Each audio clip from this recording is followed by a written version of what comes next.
नमस्कार विद्यार्थियों। हम मैथिली शरणगुप्त की कृति साकेत के चित्रकूट में राजसभा प्रसंग को पढ़ रहे थे। भरत अयोध्या वासियों के साथ में राम को वनवास से लौटा लाने के लिए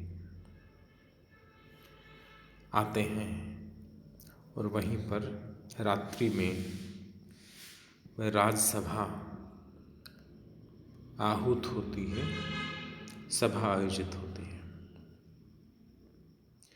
रात्रिकालीन वातावरण के चित्रण के बाद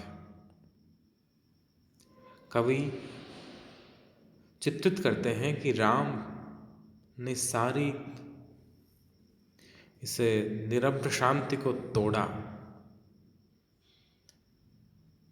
नीरवता को भंग करते हुए राम है भरत को संबोधित करते हैं, हे भरत भद्र अब कहो अभिप्सित अपना, सब सजग हो गए भंग हुआ जो सपना।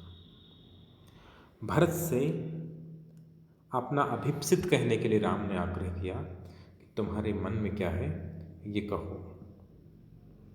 भरत क्या कहते हैं ये हम आज पढ़ते हैं। भरत कहते हैं, हे आर्य रहा क्या भरत अभिप्सित अब भी, मिल गया अकंटक राज्य उसे जब तब भी, पाया तुमने तरुतले अरण्य बसेरा, रह गया अभिप्सित शेष तदपि क्या मेरा। हे आर्य, इस संबोधन आर्य शब्द का अर्थ था श्रेष्ठ, और अपने से बड़ों के प्रति ये संबोधन प्रयोग करने की परंपरा थी। शिष्य गुरु को आर्य कहता, पत्नी पति को आर्य कहती, छोटा भाई बड़े भाई को आर्य कहता।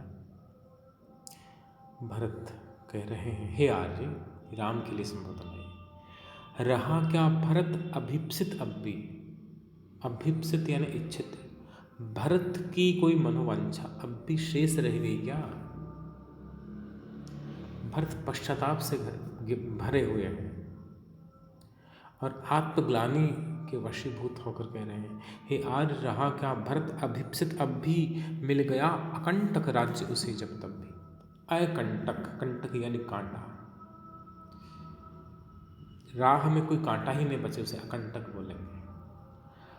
अकंटक राज्य का लाक्षणिक अभिप्राय ये हुआ, ऐसा राज्य जिसमें राजभोग में किसी प्रकार की कोई बाधा शेष नहीं रही हो, किसी प्रकार का कोई व्यवधान न रहा। हे आर्य रहा क्या भरत अभिप्सित अब भी, मिल गया अकंटक राज्य उसे जब तब भी। भरत बोले, प्रभु आप मुझसे मेरा मनोवांछित क्या पूछ रहे हैं, मेरी मनोकामना आप क्या पूछ रहे हैं। मुझे अकंटक राज्य मिल गया अयोध्या का, अब क्या इच्छा मेरी शेष हो सकती है। देखो तो सही, अब जो पहली दो पंक्ति में जो व्यंग्य है वह अगली दो पंक्तियों में करुणा में बदल जाता है, आत्मग्लानि में बदल जाता है। पाया तुमने तरुतले अरण्य बसेरा, रह गया अभिप्सित शेष तदपि क्या मेरा। प्रभु तुमने तरुतले, तरु यानी पेड़ वृक्ष, तले यानी नीचे, अरण्य यानी वन, बसेरा यानी निवास। पाया तुमने तरुतले अरण्य बसेरा, मेरी इच्छा पूछ रहे हो, मेरी इच्छा का परिणाम देख लो।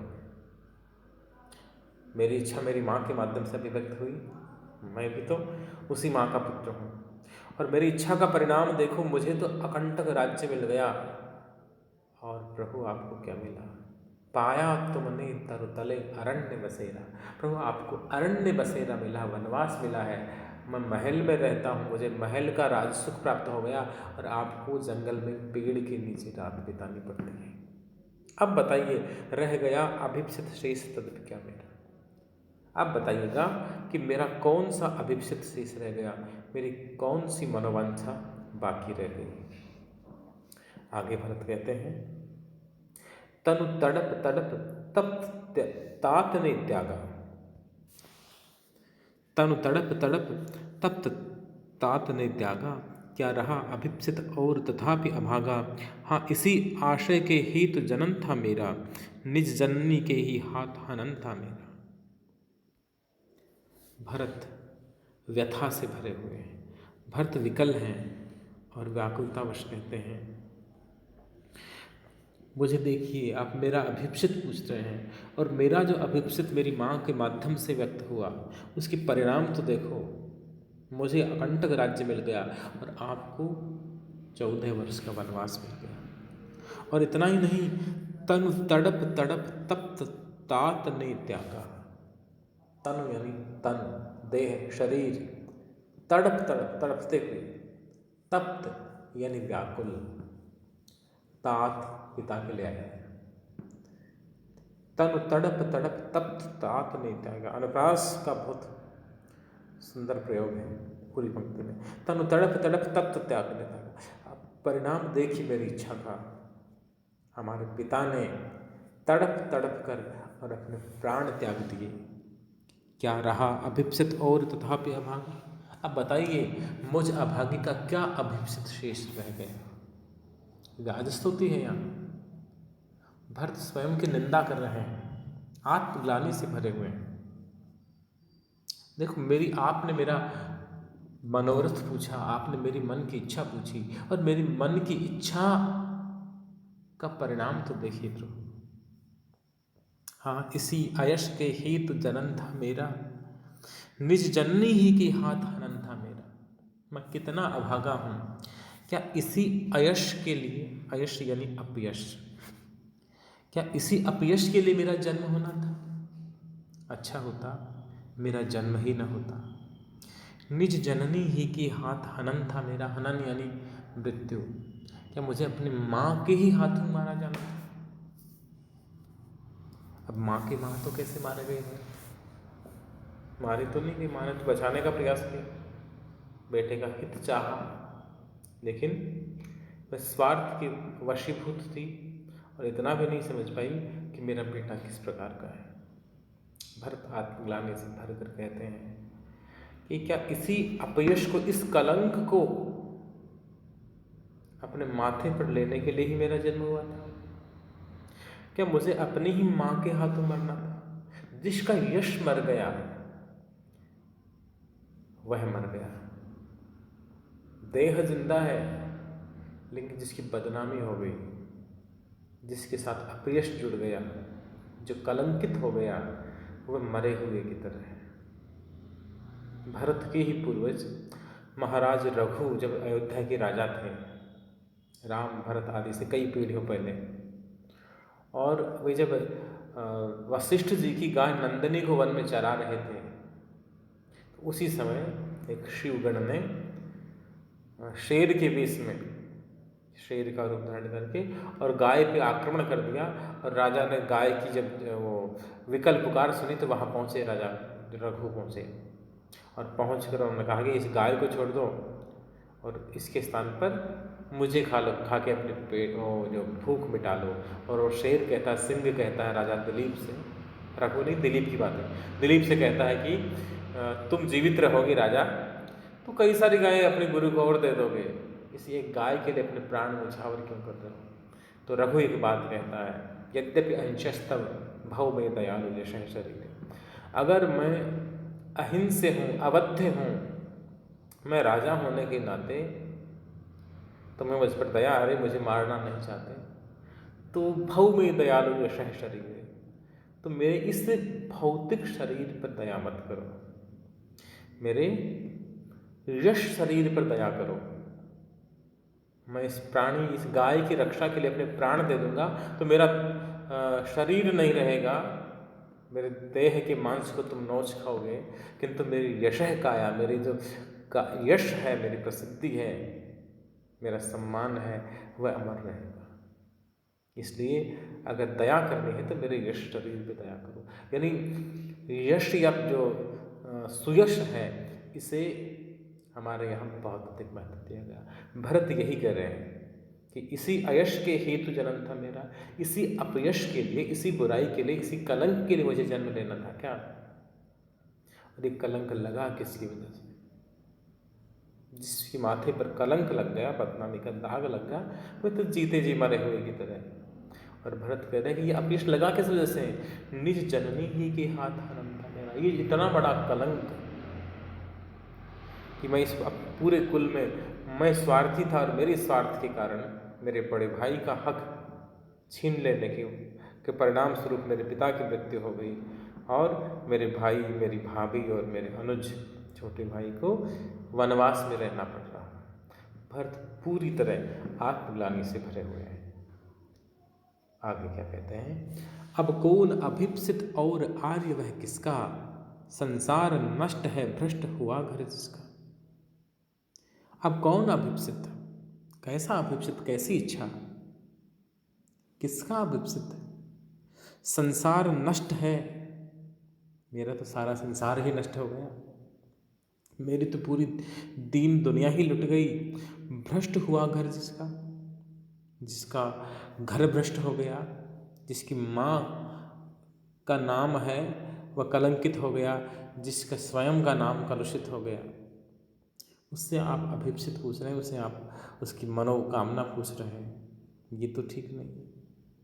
और भरत कहने लगे, मुझसे मैंने ही आज स्वयं मुँह फेरा, हे आर्य बता दो तुम ही अभिप्सित मेरा। भरत व्याकुल है, बहुत दुखी है।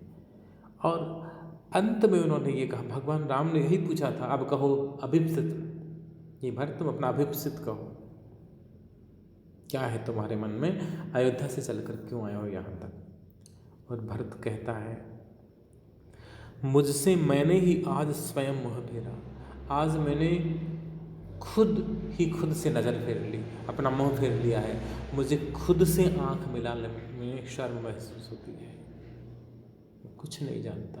हे आर्य बता दो तुम ही अभिप्सित मेरा, मेरी मनोवांछा मेरी कामना तुम ही बता दो।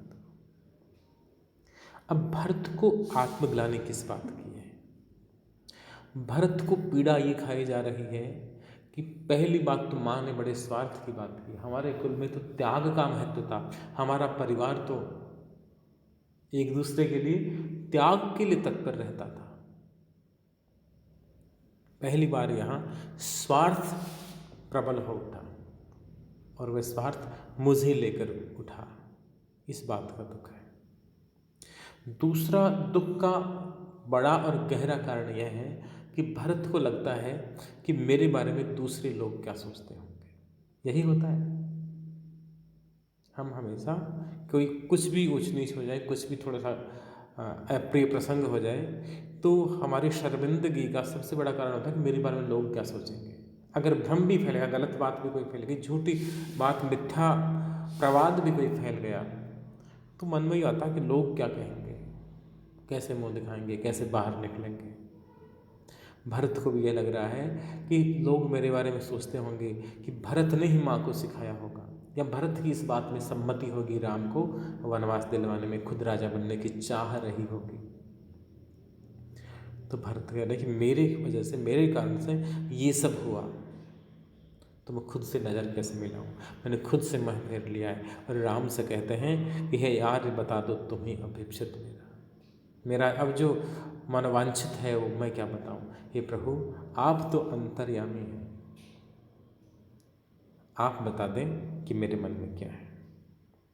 और गुप्त जी लिखते हैं, अब गुप्त जी के ये प्रसंग उठाने का कारण कि तुलसीदास बहुत अच्छे तरीके से इस चित्रकूट की राजसभा का चित्रण रामचरितमानस में कर चुके थे। अगर राष्ट्रकवि फिर से इसी प्रसंग को सविस्तार रख रहे हैं साकेत में, तो इसका कुछ विशेष उद्देश्य है। एक भरत चरित का उद्धार, जो हालांकि गोस्वामी जी ने कर दिया था काफ़ी हद तक, और दूसरा भरत की माँ जो कैकेयी है उनके चरित्र का पुनरुद्धार करना, ये उनका उद्देश्य था। प्रभु ने भाई को पकड़ हृदय पर खींचा, रोदन जल से सविनोद उन्हें फिर सींचा। भगवान राम को लग गया कि भरत बहुत दुखी है, और भरत कुछ भी कहने की स्थिति में नहीं है, जो कुछ आत्मग्लानि से भरा हुआ है, पश्चाताप से घिरा हुआ। तब प्रभु ने भाई को पकड़ हृदय पर खींचा। तब भगवान राम ने अपने भाई भरत को आगे बढ़कर और अपने हृदय से लगा लिया। रोदन जल से सविनोद उन्हें फिर सींचा, और फिर रोदन जल से, रोते हुए आँखों के आंसुओं से, सविनोद उन्हें फिर सींचा। भरत को गले लगाए हुए हैं भगवान राम, और राम जी की आंखों से आंसू बह रहे हैं। भरत के दुख से, भरत से पहले राम की आंखों में आंसू आ गए। भरत भीतर से दुखी है, आत्मग्लानि से भरा हुआ है, लेकिन भरत की आंखों में अब तक आंसू नहीं आए, लेकिन उससे पहले राम की आंखों में आंसू आ गए। और राम ने कहा, उसके आशय की थाह मिलेगी किसको, जनकर जननी ही जान न पाई जिसको। मैथिली शरण गुप्त जी के कवित्व को कम आंका गया है, आलोचना में बड़ी उपेक्षा हुई है उनकी। कहा कि बड़ी सरल सरल तुकबंदियाँ कर दी है उन्होंने, गद्यात्मक पंक्तियाँ लिख दी हैं, कविता उनमें है ही नहीं, कम जगह है। लेकिन यहाँ देखिए, भरत की आत्मग्लानि को दूर करना है और राम के मुख से एक वाक्य कहलाया, जनकर जननी ही जान न पाई जिसको।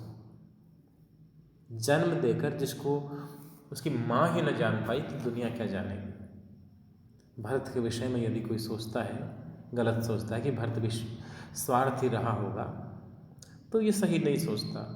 जिसको जन्म देने वाली माँ तक नहीं समझ पाई और गलती कर बैठे, उस भरत के बारे में लोग क्या जानेंगे, उसे क्या समझेंगे। और उसी समय एक बड़ी घटना हुई, बहुत छोटी घटना, लेकिन एक बड़ा परिवर्तन गुप्त जी दिखा रहे हैं। जो ही राम के मुख से ये निकला कि जनकर जननी ही जान न पाई जिसको, उसके आशय की थाह मिलेगी किसको। उसका आशय यानी अभिप्राय, उसका अभिप्सित क्या है, उसकी मनोकामना क्या है, उसके मन में क्या चल रहा है, ये लोग कौन जान पाएगा। जिसको माँ तक नहीं जान पाई, जन्म देने वाली माँ है, वह नहीं समझ पाई, तो फिर और कौन समझेगा। और ये सच है तो अब लौट चलो तुम घर को, चौंके सब सुनकर अटल कैकई स्वर को।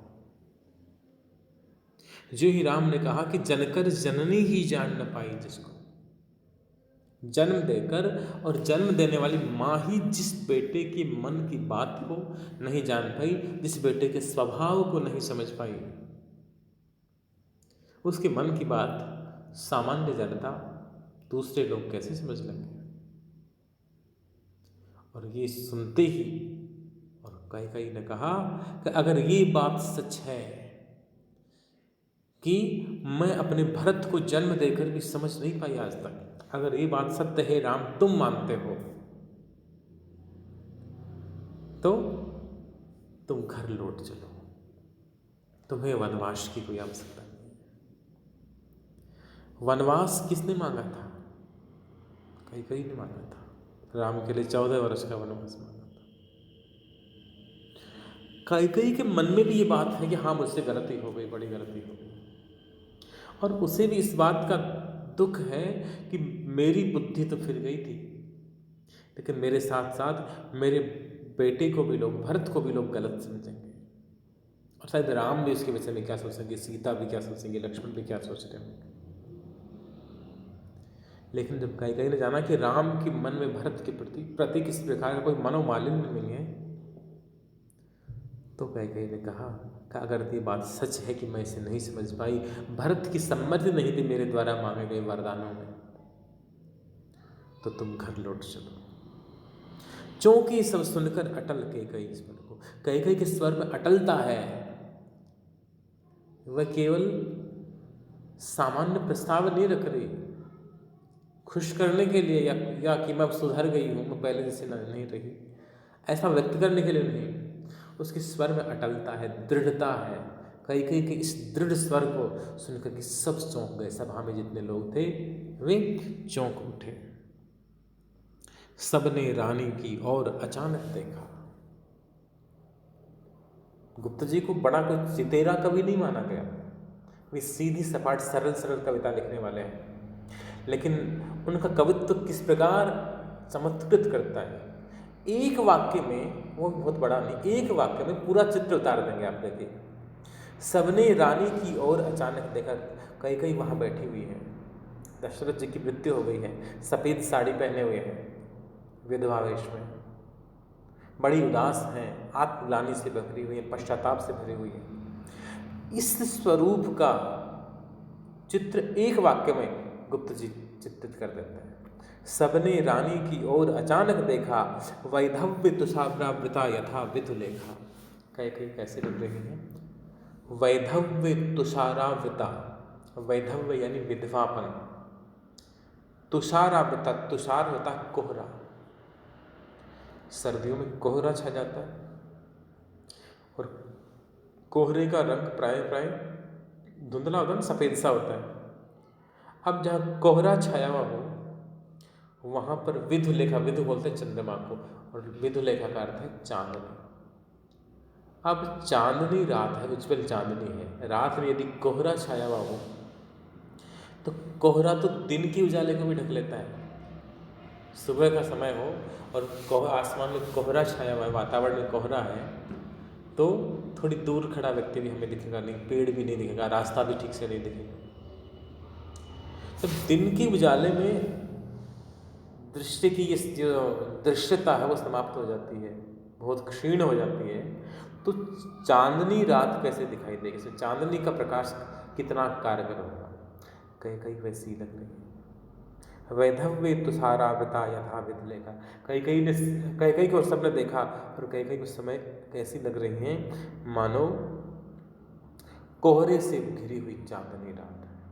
चांदनी का अपना सौंदर्य होता है, लेकिन यदि कोहरा छाया हुआ हो वातावरण में तो चांदनी का सौंदर्य धूमिल पड़ जाता, दिखाई नहीं देता। इसी प्रकार से कैकेयी अपने समय में बड़ी सुंदर थी, बड़ी सुंदरी थी, रूप और यौवन से संपन्न थी, लेकिन विधवा होने के बाद वैधव्य पीड़ा से उनका सारा सौंदर्य उसी तरह लग रहा है जैसे मुरझाया हुआ कोई फूल होता है।